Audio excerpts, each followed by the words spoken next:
नमस्कार. आजच्या भागामध्ये इथे ऐश्वर्या आता सुमित्राला म्हणालेली असते, की सगळा फराळ मी बनवते. तुम्ही अजिबात काळजी करू नका. पण इथे ऐश्वर्याला फराळ काय, तिला काहीसुद्धा बनवता येत नसतं.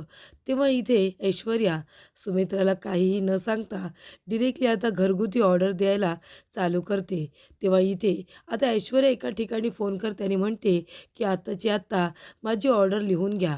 मला 2 किलो लाडू, 2 किलो बेसनाचे लाडू, 2 किलो रव्याचे लाडू, त्याचबरोबर 1 किलो शंकरपाळ्या, चिवडा सगळं काही ती पटापट आता सांगत असते. पण तिथून तिला आता रिप्लाय येतो, की आता आमच्याकडे फराळ नाही आहे, सगळा फराळ संपलेला आहे.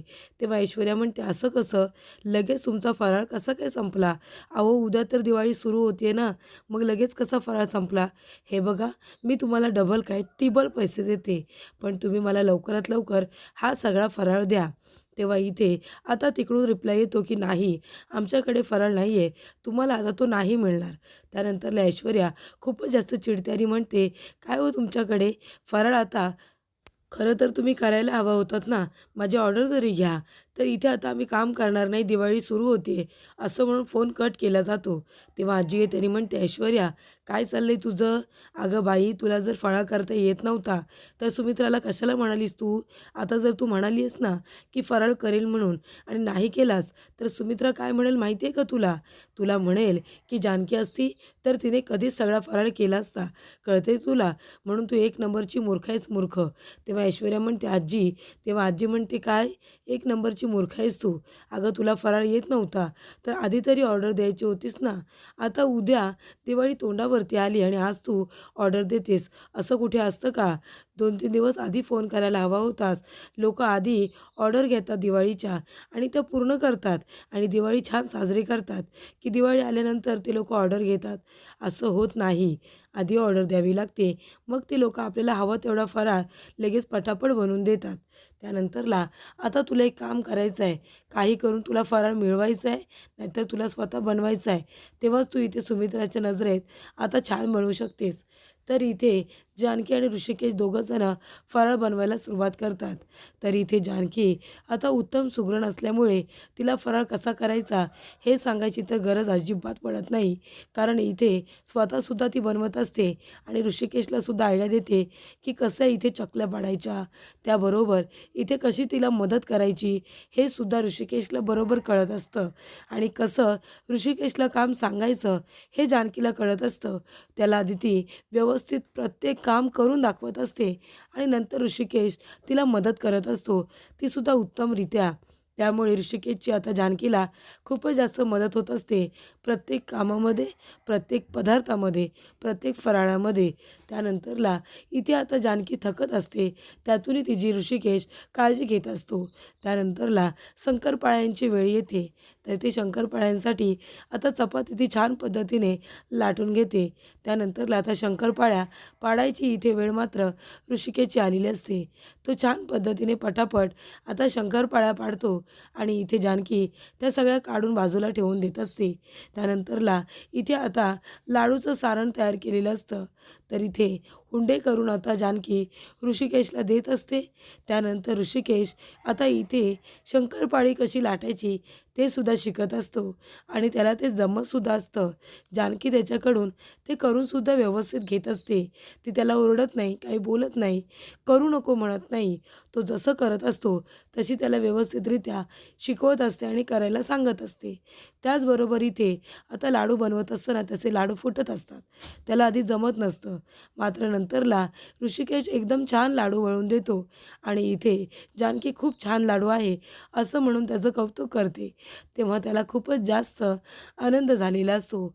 एवढा आनंद जेवढा कुस्ती लढल्यानंतर तो जेव्हा जिंकलेला असतो तेव्हासुद्धा नसतो झालेला, तेवढा आनंद त्याला जानकीच्या हाताबरोबर लाडू बनून झालेला असतो. तर इथे किचनमध्ये आता ऐश्वर्या आलेली असते. ऐश्वर्या इथे आता बेसनाचे लाडू बनवण्यासाठी बेसन भाजून घेत असते. पण इथे ऐश्वर्याची अवस्था फार बिकट झालेली असते. कारण तिला लाडू कसे बनवायचे हेच मुळात माहिती नसतं. बेसन कसं भाजायचं, मंद आचेवरती भाजायचं हे तिला काही माहिती नसतं. तिने सगळं बेसन करपवून ठेवलेलं असतं. तेव्हा इथे ऐश्वर्या म्हणते, "काही नाही आहे तुला ऐश्वर्या, काही नाही येत आणि उगाचच म्हणालीस ना की ही ऐश्वर्या सगळं काही करेल म्हणून. त्या सुमित्राला त्या जानकीची आठवण येणार नाही असं मी मोठ्या तोऱ्यात म्हणाले होते. पण आता काय होणार आहे? आता मलाच काही करता येत नाही आहे. ऐश्वर्या, अगं कधी किचनमध्ये जाऊन साधा चहा उकळला नाहीस तू, कधी स्वतःसाठी पाणी गरम केलं नाहीस आणि आता काय म्हणे की मी फराळ करते म्हणून. जमणार आहे का तुला ऐश्वर्या? जमणार आहे का? तेव्हा इथे ऐश्वर्या आता पूर्णपणे टेन्शनमध्ये आलेली असते, कारण खरोखर तिला काहीही जमत नसतं. त्यानंतर इथे जानकी आणि ऋषिकेश दोघंजण आता सगळा फराळ तळायला घेतात. तेव्हा इथे जानकीला खूप गरम होत असतं. तेव्हा ऋषिकेश तिच्या चेहऱ्यावरती येणारे केस बाजूला करत असतो आणि तिला आपल्या तोंडाने चेहऱ्यावरती फुंकर मारत असतो, कारण तिला खूप गरम होत असतं. त्यानंतरला इथे ऐश्वर्याच्या आईचा फोन आलेला असतो. तेव्हा ती विचारते, फराळाला सुरुवात केलीस का आणि काय काय बनवलेस? तेव्हा इथे ऐश्वर्या म्हणते, आई अगं काय सांगू तुला, मी इथे बेसनाचे लाडू करायला घेतलेत, पण माझं बेसन बघ, अगं ते लाडू बनतच नाही आहेत आणि ते सारखे फुटत आहेत. हो हो, शंकरपाळ्यासुद्धा घेतल्या होत्या करायला, त्यासुद्धा जमत नाही आहे. आणि ते दुसरं काय, करंजी, अगं करंजी करायला घेतली आणि त्याच्यामध्ये सगळं सारण ठेवलं आणि ते बंद करायला गेले तर सगळ्या करंज्या माझ्या फुटत आहेत, तेलामध्ये सगळी घाण झाली. खरंच मला काही कळत नाही आहे गं. तेव्हा इथे आता ऐश्वर्या म्हणत असते, काय इथे हळूहळू बेसन भाजून घेऊ. अगं आई सगळं करते, पण मला काहीच जमत नाही आहे, बघ ना सगळं फराळ करपलं आहे. तेव्हा इथे ऐश्वर्या म्हणते की मला जसं येईल ना तसं बनवते. त्यानंतरला जानकी येते आणि म्हणते, गुलाबदादा, हा फराळ तुम्हाला आता आशीर्वाद बंगल्यावरती घेऊन जायचं आहे, हे बघा. तेव्हा इथे आता गुलाबदादा म्हणतात की हा फराळ तुम्ही दिलाय तर सगळे आवडीने खातील की. तेव्हा जानकी म्हणते, नाही गुलाबदादा, हा फराळ मी दिलाय हे कुणालाही कळता कामा नये, पण मात्र सगळ्यांनी हा फराळ खाल्ला पाहिजे, ही जबाबदारी तुमची. तुम्ही सांगा की हा फराळ तुम्ही तुमच्या घरून घेऊन गेलात, कदाचित मी दिलाय म्हणून कुणी खाणार नाही, तर हा फराळ तुम्ही आशीर्वाद बंगल्यावरती घेऊन जा, नैवेद्यसुद्धा आईंना दाखवायला सांगा. त्याचबरोबर सगळ्यांनी हा फराळ खाल्ला पाहिजे, ही सुद्धा जबाबदारी तुमची, असं सुद्धा आता जानकीने सांगितलेलं असतं गुलाबदादांना. तेव्हा इथे गुलाबदादा म्हणतात की ह्या वेळेला आशीर्वाद बंगल्यावरती कशी दिवाळी साजरी होत असेल काय माहिती. एरवी तुम्ही किती फराळ बनवायचात, पहिला दिवासुद्धा तुम्हीच लावायचा दिवाळीचा आणि त्याचबरोबर सगळ्यांना फराळसुद्धा द्यायचात. तेव्हा इथे तुम्ही त्या घरामध्ये होतात तर इथे रोषणाई होती आणि फराळाचा घमघमाटसुद्धा होता. आता तसं काही नसेल. तेव्हा जानकी म्हणते, गुलाबदादा दिवाळी तीच आहे, फक्त आम्ही घराने वेगळे आहोत, पण काळजी करू नका, दिवाळी आम्ही एकत्र साजरी करू, कारण फराळ तर आम्ही एकाच ठिकाणी खाऊ ना. तर इथे मी बनवलेला फराळ तिथे घेऊन जा. आणि त्याचबरोबर इथे घराने वेगळे असलं म्हणून काय झालं, मनाने आम्ही अजूनही एकत्रच आहोत, असं सुद्धा जानकी म्हणते. त्याचबरोबर ऐश्वर्याला आता काही जमत नसतं. ऐश्वर्या म्हणते की आई फोन ठेव, आता मला नाटक करायचं आहे. आणि ती लगेचच म्हणते, अगं बाई बाई गं, हात भाजला. तेव्हा इथे सुमित्रा म्हणते, ऐश्वर्या फराळ बनवतेस ना गं, काही मदत लागली तर सांग. तेवढ्यातच ऐश्वर्या आता ओरडायला लागते की माझा हात भाजला, बाप रे, चटका लागला. तेव्हा सुमित्रा येते आणि म्हणते, काय गं ऐश्वर्या, काय झालं? तेव्हा ऐश्वर्या म्हणते, आई बघा ना, अहो माझा हात भाजला हो फराळ बनवताना, आता मला फराळ बनवता येणार नाही, मी कसं काय बनवू?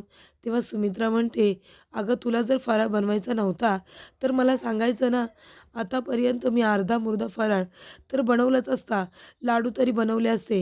हे काय तू किचनची काय अवस्था करून घेतलीस? तेव्हा इथे ऐश्वर्या म्हणते, आई मी तरी काय करू, मी बनवायला तर गेले होते, पण माझ्या हातालाच चटका लागला, मग आता मी सगळा फराळ कसं बनवणार आहे, माझ्या हाताला लागलेला त्रास होतो आहे. तेव्हा सुमित्रा म्हणते, अगं पण मला असं वाटलं आत्तापर्यंत 1-2 तरी पदार्थ बनवले असतील, तू काहीसुद्धा बनवलेलं नाही आहेस. तेव्हा सारंग तिथे येतो आणि म्हणत असतो की आता ओळखा बरं कुठला फराळ बनवला असेल. तेव्हा इथे सारंग म्हणतो, आई अगं शेजार-पाजाराच्या घरामध्ये किती छान इथे सुगंध दरवळतोय फराळाचा, कुणाच्या घरात काय बनतंय, कुणाच्या घरात काय बनत नाही आहे, हे मी वासावरूनच सांगत होतो आणि आपल्या घरामध्ये काय बनतंय हे सुद्धा मी सांगू शकतो. तेव्हा सारंग म्हणतो, ऐश्वर्या थांबा, मला माहिती आहे आपल्या घरामध्ये ना बेसनाचे लाडू बनत आहेत, बरोबर की नाही? तेव्हा इथे ऐश्वर्या म्हणते की अहो माझा हात भाजला, मला फराळ बनवता येत नाही आहे. तेव्हा सारंग म्हणतो, हो का, काही हरकत नाही, तुमचा हात भाजला आहे ना, तुम्ही फराळ नका बनवू. तेव्हा इथे सुमित्रा म्हणते, अरे माहिती आहे का ऐश्वर्या काय म्हणाली, ह्या वेळेला आपण फराळ बाहेरून मागवलं तर चालेल का? असं ऐश्वर्या म्हणत होती. आता खरंच चालणार आहे का? आपण आतापर्यंत कधीही बाहेरून फराळ मागवलेला नाही आहे. उलट आपल्या इथून शेजाऱ्या-पाजाऱ्यांना ताटं जातात. शेतावरती फराळ जातो. मानाचा फराळ आपल्या घरातूनच सगळीकडे जातो. आता कसं होणार आहे काय माहिती? बाहेरून फराळ मागवायचा? एव्हाना तर माझी जानकी असती तर तिने सगळा फराळ तयार केला असता. मी पण किती वर्षांनी आता इथे लाडू बनवणार आहे. ते पण ही काय अवस्था करून ठेवली. त्यानंतरला इथे जानकी किचनमध्ये नसल्यामुळे ऋषिकेश आणि ओवी तिथे येतात. ऋषिकेश आणि ओवी तिथे आल्यानंतर जानकी बघते तर काय, ऋषिकेश आणि ओवी दोघंजणं फराळ खाण्यासाठी तिथे आलेले असतात. कारण दोघांना चोरून फराळ खायचा असतो. तेवढ्यात ते जानकी येते आणि म्हणते, "काय चाललंय तुमच्या दोघांचं? दोघेही किचनमधून बाहेर व्हा बरं. तुम्हाला आता फराळ मिळणार नाही आहे." तेव्हा इथे ऋषिकेश म्हणत असतो, "अगं जानकी, आम्ही फक्त फराळ टेस्ट करायला आलो होतो." तेव्हा इथे ओवी म्हणते, की "हो आई, अगं बाबाच म्हणाले फराळ खाऊया म्हणून." तेव्हा जानकी म्हणते, "अजिबात नाही. जोपर्यंत मी देवाला उद्या नैवेद्य दाखवणार नाही आहे, तोपर्यंत फराळ खायचं नाही." तेव्हा इथे दोघी आता म्हणतात, की "एक-एक चकली तरी दे ना." तेव्हा जानकी म्हणते, "अहो असं काय करताय तुम्ही? तुम्ही दोघांनी जर माझं ऐकलं नाही ना, तर मी काय करेन माहिती आहे ना?" तेव्हा ओवी म्हणते, "हो माहिती आहे. तू डब्याला कुलूप लावून घेशील, हो की नाही?" तेव्हा जानकी म्हणते, "नशीब एवढं तरी माहिती आहे. दोघेही तुम्ही आहे ना, अगदी लहान मुलांसारखे करता. ओवी तर लहान आहेचच, पण ऋषिकेश तुम्ही पण अहो तुम्हाला पण माहिती आहे ना, नैवेद्य दाखवल्याशिवाय मी कुणालाही फराळ देणार नाही आहे." त्यानंतरला जानकी आता किचनमध्ये उभीच राहते आणि ती मनामध्ये म्हणत असते, गुलाबदादांनी आशीर्वाद बंगल्यावरती फराळ दिला असेल का? तर इथे गुलाब आता घाईघाईने आलेला असतो. तर इथे आता सुमित्रा विचार करत असते, की आता सुरुवात कुठून करू? लाडू कसे बनवू? ह्या विचारानेच ती म्हणते, की मी सुद्धा कितीतरी वर्ष फराळ बनवलेलाच नाही आहे. तेवढ्यातच तिथे आता गुलाबदादा येतात आणि म्हणतात, की "हे बघा आईसाहेब, मी फराळ घेऊन आलो आहे." तेव्हा सुमित्रा म्हणते, "काय रे गुलाब, तू कसा काय फराळ आणलास? आणि आजच्याच दिवशी कसा काय आणलास?" तेव्हा गुलाब म्हणतो, की "कसं आहे ना, आज माझ्या बायकोने आणि मी आम्ही दोघांनी मिळून सगळा फराळ बनवला आणि इथे आपल्या आशीर्वाद बंगल्यावरती सुद्धा घेऊन आलो आहे सगळ्यांसाठी." तेव्हा इथे सुमित्रा म्हणते, "पण बरोबर आजच कसा काय आणलास?" तेव्हा इथे आता गुलाबदादा म्हणतात, की "आजच घेऊन आलो आहे. दिवाळी सुरू होते ना उद्यापासून, म्हणून आता तुम्ही बघा बरं आधी मला व्यवस्थित इथे फराळ जमला का?" तेव्हा ती आता डब्यामध्ये बघते. तिला खूप आश्चर्य वाटतं, कारण फराळ खूपच जास्त उत्तम बनवलेला असतो. तेव्हा इथे गुलाबदादा म्हणतात, की "नाही म्हणू नका. हा फराळ तुम्ही ठेवा बरं. आणि माझ्याकडून आला म्हणून काय झालं? तुम्ही आमच्यासाठी काही कमी केलेत का? त्याची छोटीशी परतफेड समजा." तर पुढील भागामध्ये आपण बघूया. इथे आता सुमित्रा लवकर उठलेली असते, पण तिच्या लवकर उठून आता सुमित्राच्या लवकर उठून तिथे जानकी आलेली असते. जानकी आता आशीर्वाद बंगल्याच्या समोर छान अशी सुबक रांगोळी काढते. त्याच्यामध्ये दिवा लावते, तुळशीमध्ये दिवा लावते, तुळशीला पाणी घालते. तेव्हा इथे आता सुमित्रा म्हणत असते, "वाह! किती सुंदर आणि सुबक रांगोळी काढली आणि दिवासुद्धा लावला आहे." तर इथे सुमित्रा आता बघते तर काय, तिथे अंगणामध्ये जी तुळस असते, तुळशीला सुद्धा पाणी घातलेलं असतं, त्याच्यामध्ये सुद्धा दिवा लावलेला असतो. तेव्हा इथे आता सुमित्रा म्हणते, की "सकाळ सकाळ हे सगळं कुणी बरं केलं असेल? इथे तुळससुद्धा ओली दिसते, तुळशीला सुद्धा पाणी घालण्यात आले." तर इथे सुमित्राला खूपच जास्त आश्चर्य वाटतं, की नक्की हे सगळं कुणी बरं केलं असेल. त्यानंतरला ऋषिकेश जानकीला म्हणतो, "जानकी, अगं तू एवढ्या सकाळ सकाळ कुठे गेली होतीस?" "नाही म्हणजे सकाळी मी उठलो ना, तेव्हा मी तुला बघितलं तर तू घरामध्ये नव्हतीस. कुठे गेली होतीस तू जानकी?" तेव्हा जानकी आता ऋषिकेशला घाबरते. ती जर म्हणाली, की आशीर्वाद बंगल्याच्या तिथे गेले होते, तर ऋषिकेश रागवेल तिला माहिती असतं. म्हणून ती विचार करत असते, की काय सांगू आणि काही नको. तेव्हा इथे आता सारंग फराळ खात असताना म्हणतो, की "वाह! खुसखुशीत इथे चकल्या झाल्यात. म्हणजे अशा चकल्या खाल्ल्यानंतर मला फक्त एका व्यक्तीची आठवण येते आणि ती म्हणजे जानकी वहिनी. जानकी वहिनी जशा इथे चकल्या बनवते ना, अगदी उत्तमरित्या तशाच झालेल्या आहेत. हो की नाही?" तेव्हा सगळेजण आता चकली खायला घेतात. तेव्हा इथे आता चकली खायला ऐश्वर्या जाणार. तेवढ्यातच इथे आता जानकी वहिनीने बनवल्यासारख्या इथे चकल्या झाल्यात असं म्हणाल्यानंतर इथे सौमित्र विचारत असतो गुलाबला, की "गुलाब, खरं खरं सांग, हा सगळा फराळ जानकी वहिनीने पाठवलेला आमच्यासाठी?" सांग बरं, खरं खरं सांग. तेव्हा इथे गुलाब मात्र गप्पच बसतं. काय बोलायचं काही त्याला कळत नाही. कारण त्याला आता जानकीने हे सगळं करायला सांगितलेलं असतं. जानकीने त्याला पाठवलेलं असतं फराळ घेऊन आणि हे सत्य आता सगळ्यांना कळलेलं असतं.